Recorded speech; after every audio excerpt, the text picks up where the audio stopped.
Hello, I'm Adrian Bonsall. I'm at the Derbyshire County Cricket Club, and it's the 12th of February 2018, and I'm here with Kevin Dean. Kevin. Kevin, we talked about your formative career in the first interview, and we got to 1997, your second season. I think there was a fairly momentous happening in '97 when you played Derbyshire played the Australians. Yes, yeah, we played Australia in one of the tourist games where Australia they play the non-test team. So it gives having worked previously, subsequently to playing on the other side, you can see why they give it to the non-test teams and things like that. Yeah, we played Australia, 3-day game, which often can be seen as a bit of a not taken too seriously, but this game was properly on it because there was a time when Mark Taylor's captaincy was under threat through form, not through any captaincy things.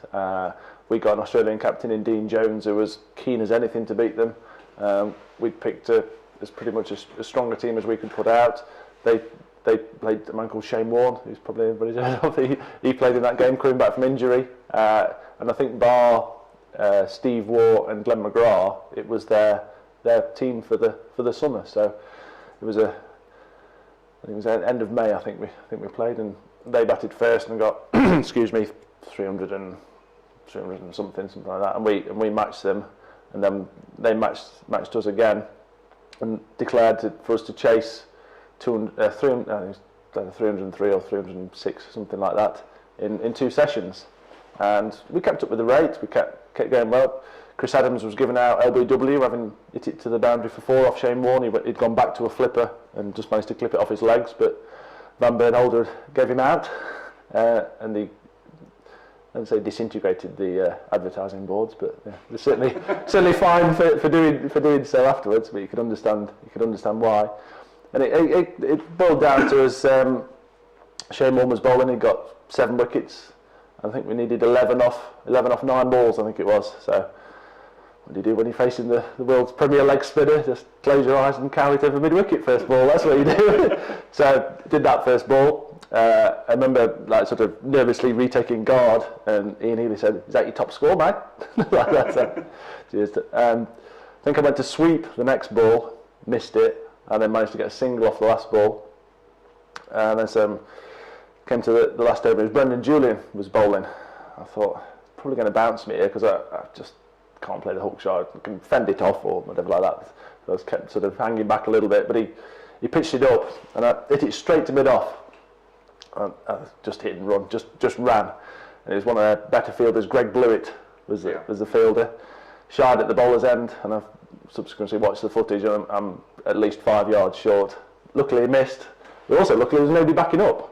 So we went straight down to final leg. We got back for 2, a couple more singles, and then in the end we needed 2 balls, and then managed to, unbelievably, it went through the offside, through the covers on the offside for 2 to win. And he never did bowl me a bounces, which I was eternally grateful for. So we came off, and as I say, I was living at the time with Andy Harris and Steve Griffiths, and we had a bit of a celebration that night to say they'd beat Australia every day of the week. And it was the same. And then the morning after, there used to be a TV program called The Big Breakfast, and we sort of hung over watching that sort of thing like that. And it was the day then Baby Spice fell off some platform boots, and then the next story on was when the Spice Girls were incredibly famous, and then the next story on after that was me hitting the winning runs against Australia. So on The Big Breakfast. On The Big Breakfast, yeah. Johnny Vaughan and Denise went out, and we were saying this, not saying this little lad from Derbyshire was beating Australia, but something like that. And Dean Jones was immeasurably happy then. Yes, yeah. But it didn't last for the rest of the season, so. Yeah. So that 97, the season disintegrated. No, yeah, I think that because of the expectation from the year before, a lot of good players with strong opinions, and just if you start losing, as the England team out in Australia a few winters ago showed, that if you've got a lot of strong characters and things don't go as well as they should do on the pitch, then something else happens. Whereas when you're winning, it all gets glossed over because you're winning. It's as simple as that. So eventually Dean went back home and Les Stillman went back home, and 1998 when Corky was in charge. Yes. Can you maybe Give some your impressions of his captaincy compared to Dean's. Very similar, I would say. Very similar. They both played it the same way in that very brash and always thinking of, trying to think of things outside the box rather than sort of, maybe say somebody like Strauss or Cook, who's very methodical and very this is the way to do it and everything like that. Whereas, not off the cuff, but there's a lot more sort of flamboyance, if that's the right word. That Corky came back, we did a month of fitness. We did, again, maybe taking on board something that Les Stillman and Dean Jones had brought in, that actually we could be a bit fitter. There's nothing to say that you can't be the fittest team in the country. So we came back March the 1st. We all got about 200, 300 pounds to come back March the 1st, and we did a lot of running, a lot of fitness, played football, did all the things like that for a month, and it probably focused the mind a little bit more that you are here it's not a job, but just to focus the mind a little bit more as to you're a professional athlete now. You're not just somebody who happens to play cricket, and there was a lot more on skin folds and bleep test results and things like that. So diet, we had some media training as well to one of the first stages of the sort of complete package, rather than just you turn up, play cricket for Derbyshire, have a beer and go home sort of thing, which is how it's moved on in these days. And I guess '98 was a reasonably successful season. Yeah, did really well. The ball swung massively. It ended up getting 74 wickets. I was living in a house in Oakwood with AJ and Griff, and it was at the time when the England squads were announced on Sky, and David Graven was reading the team out, and it went from Croft to Elam. So I knew that I wasn't part of any England squads that winter. We played in the Nat West Final, which was also a huge. I was the only person who didn't get on the pitch on the first day because it rained until 4:30. Well, I say it rained till 4:30. We didn't start till 4:30. We were was watching the horse race with Michael Alden in the home dressing room for most of the day. But the thing about that, we lost the toss and obviously got put in, and he thought, oh no, this is not going well here. And we ended up getting 70. Slats had been to Australia for a training camp and flown to Australia and back in the space of 4 days. He was on 30 not out, Kim was on 30 not out, and everything seemed to be going well. But then Ian Austin came on and just wobbled it about a bit, and we ended up, I think we were about 100 for 8 overnight. And I say, batting 11, I was the only one who didn't get on the pitch on the first day. Next morning, Crick got out to Wasim Akram, so I got one ball to face from Wasim Akram, who's my ultimate cricketing hero. For left armers, for left arm bowlers. Wasim,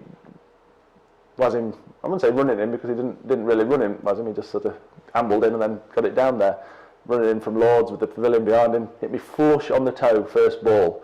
And I sort of grimaced and looked up to George Sharp and said, not out. I thought, oh, I must be going down leg side, that. I must have sort of backed away a little bit, and he said, no, you're outside off. So I done well to get in line to outside off, George. Yeah, he said, yeah, that's it. But then facing over from Flintoff as well, managed to sort of keep it out. I think we got to the stage where we were just trying to keep them out and get as many runs as possible while chipping it away rather than that. And we got Vince Clarke, hit a few fours. I think Vince ended up getting 16 off about 6 balls or something like that. So I just stayed at the other end. But then they got us all out, and then they knocked them off relatively easily. Yeah. So then, if I'd performed well in that was at a time when sometimes if you perform well in that, it not cements your place, but it gives you a better chance of being picked. One of the selectors was Mike Gattin, and we were playing Middlesex at home in the last game of the season, and I managed to get him LBW, so I gone down the wicket, 74 wickets at 20, and he turned around and said, 35,000 runs at 50. So, yeah. Oh, right. Cheers, Mike, thanks for that. Yeah, well played, still got you out there. During the course of your career, did you get any indication from the England hierarchy, the selection? Not so much, no. In 2002, I played in effectively what was an England B team up at Chesterfield. We played Sri Lanka. Did okay in that game with Simon Jones. There was quite a lot of internationals played that. There was Rob Key played, Andrew Strauss played, Usman Afzal, Dave Fulton, Usman, I don't know who the keeper was, but then there was James Kirtley, Simon Jones and Richard Dawson. There was only 4 bowlers. There was me, Simon Jones, Kirtley and Richard Dawson. We did okay, we bowled them out, but then we were under orders to make them field again, because we batted first, got 350, bowled them out for about 130, 40, something like that. But then we were under orders from the England hierarchy to keep them out in the field, so I didn't get a chance to bowl in the second innings again. So I think I got 3 for 20, something like that. So yeah, that was probably as close as I ever got. Yeah. Yeah, right. Yeah. A little bit disappointed, obviously, not to test yourself, because I sort of did test myself against Sri Lanka, and then the touring teams, obviously, when they came over here, and sort of kind of did all right. So, did they think that you were regarded as principally a swing bowler then? And I'm looking back at my career, I am also still playing now. If it's not swinging, I'd not give the other lads a chance, but I'm half the bowler when it doesn't swing. Yeah. But if it swings, then every dog has its day, I suppose. Yeah. Did you pick up any tricks from Wasim Akram at all? Not from Wasim, no, but from Daffy and Corky. Yeah, definitely about how to swing it and looking after the ball as well. That's it's the one thing that it's criminal not to look after the ball. It's the one thing as a bowler you've got, whether it be to shine it up really hard one side, or to keep it dry, or to just look after it. Because that is literally the one thing you've got. Batsmen have got pads; they can put whatever they want on the bat. They can have a big bat, small bat, whatever they want. Bowlers, you've got a ball. That's it. You've got nothing else in your armoury. You can't have a dog stick and get it down there faster. You can't, So, there's a few times when if the ball wasn't shining to Daffy's expectations, he'd throw it back to, so I think I've carried that on there. I think a lot of lads will say they've fielded it mid-off or mid-on to me, that if it's not shined up right, it's like there's no excuse for it. There's no excuse. That'd be the thing. Yeah. What other tips did you pick up from? Just little things about field placings. Yeah. If you're going to bowl different balls, you can set the field correctly for it, and then by the same token, you can then set the field if you think the batsman's picked up that you move your square leg a bit squarer, that you might bowl it's kind of a double bluff sort of thing, that you might have to do that. But there was, let's say, certain little nuances, especially from Daffy, who was towards the end of his career certainly a more swing bowler than the lad who used to tear in for Leicestershire and run in and bowl fast. Yeah. Tell me about Dominic Cork's captaincy. You said it was very much like Dean Jones, but are there any special stories that you... Well, one story I've got about Cork, I was 12th man at Northamptonshire, and there was Ambrose and I think Paul Taylor were bowling. It was towards the end of the day. It was a bit dark, and they'd come off. The umpires came off a bad light. Then, as they were walking off, so it was probably 25 minutes to go in the day. So as the 12th man, you sort of, all right, everybody's after-match drinks there, as everybody's things, because as they were coming off, the umpires pulled the stumps out and waved the covers on. So I thought, at the end of the day, play that. So go and ran the bath. Corky and, I forgot who was batting me, I might have been Crick, came back in. I said, oh yeah, covers are on, it's the end of the day's play, I've started to run the bath, I'll go and get the after-match drinks. So I went to behind the scenes of Northampton, go get the drinks. Came back in with everybody's after-match drinks, and Corky had, by this stage, just about getting in the bath. And the Northants team were going back out. What's going on here, sort of thing like that. So we're starting back up. What had happened was they came off for bad light, but as they were coming off, it just started to drizzle, so they'd wave the covers on. Right. But as they were walking off, it had stopped drizzling. They'd waved the covers off. The clouds had then brightened, got the light meter out. So Corky had to go and face Curtly Ambrose and Paul Taylor, and as they were walking onto the pitch, all he got on was a jockstrap. So he had to quickly run and get all his kit on and all like that. So I think I kept a low profile for the next 25 minutes. So the joys of being 12th man, yeah. So yeah, he was not best pleased, yeah. But luckily, I think if you check the records, I think he was not out overnight. So that's it, just reducing the stress for him, yeah. You've taken 2 hat-tricks in your career. Yeah. Can you just give me your memories of those 2? First one was Kent here. Ed Smith caught in the gully. It broke Michael Slater's thumb. Second one was Carl Hooper, just walked round a straight one. And then the third hat-trick ball was Nigel Long, who of course is a left-hander. Yeah. And I remember Carl Cricken said to me, so whatever you do, get it on the stumps. You've still got your bowl, you've still got your LB, and if he misses it, if you just bowl it and swing it and it plays and misses outside off, you'll forever regret it. So I bowled in swinger to the left-hander, and it swung a little bit too much, but just got the little feather down leg side, and Crick went across and did a diving catch. So that was and he did afterwards say he did nick it. So that was that was the first one. Second one was at Leicester. Again, Paul Aldred was bowling, and he got a ball hit back to him, and he hurt his thumb. So somebody else had to come and finish his over. I finished that over, but then the over after that, there was Aftab Habib was on about 120. Managed to get him LBW. Oh, it might have been bowled actually, one of the two. I'm forgetting which one it was. And Jimmy Ormond, LBW, and then Anil Kumble, LBW as well. So I remember David Constance almost got his finger up before before it did hit the pads on the last and the second one. Yeah. So yeah, two hat tricks, which I'm incredibly proud of. I remember my dad always kept saying to me, "Yeah, come on then, hat trick of hat tricks," yeah, which alas never made. I did have a chance. I had a chance, but didn't do it. So, I mean, coming on to maybe 2002, I guess your big year. Best year, yeah. Finished top wicket taker in the country. We played, final game of the season was at Worcester. There was myself and Martin Saggers right up there, because in those days, Frizzell was sponsors of the county championship, used to give £10,000 to the top batter and the top bowler in the country. And me and Martin Saggers were both joint, I think 70, let's get this right, 74, 75, 74, we're both on 74. He was playing at Yorkshire, at Headingley, which in September, got a chance to get a few wickets. We were playing at Worcester. So we both teams batted. Kent batted first at Yorkshire, we batted first at Worcester, we got 400.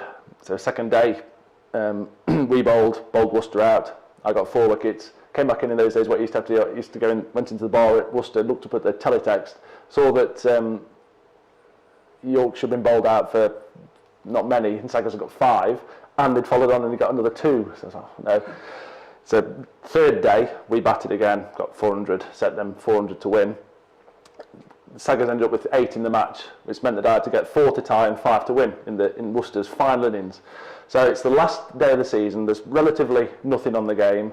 You're away from home in Worcester, because all the lads have not gone to bushwhackers, but we can put that off tape. I've enjoyed themselves, and of course I'm the only one that's like that. Lads, I've got £10,000 to go out tomorrow, something like that. So anyway, last game, and Worcester needed 400 and whatever to win.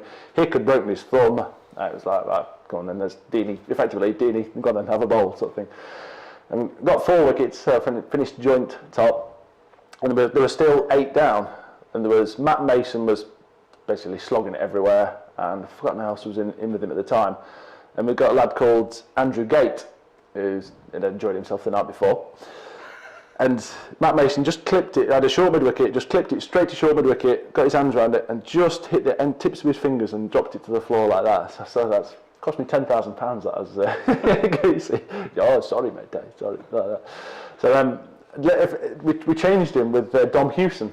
So Dominic Hewson came in a similar position, and the almost identical ball clipped it, and Dom Hewson caught it. So if we've had to change it around, we'll never know. But I've ended up with 83 wickets. But subsequently to that, because Worcester got so close to their target, Graham Hick then came into bat and won the game for them. So it was a little bit bittersweet. He got 16 off 7 balls, one-handed, sort of thing like that. So I think I bowled 34 overs that day. So I think it was well earned. The £10,000 was well earned. Thank you. That's okay.